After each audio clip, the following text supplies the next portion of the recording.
Ang solid talaga ng mga Kagao gadgets. Biruin nyo yun, kailan lang nirelease tong Insta360 X4 pero ngayon, sunod-sunod talaga yung mga customer natin na nagpo-purchase nito.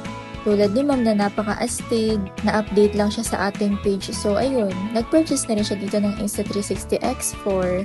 At dito, nagpa-assist na rin si ma'am at nagpa-demo kung paano ito gamitin or i-connect sa cellphone. Habang nagde-demo, chine-check niya na rin yung mga inclusions,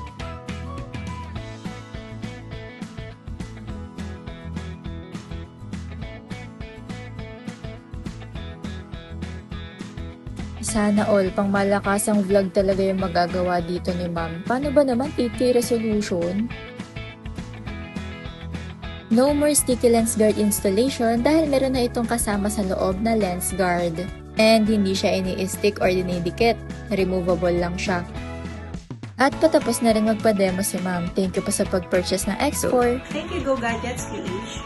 Thank you po. Thank you.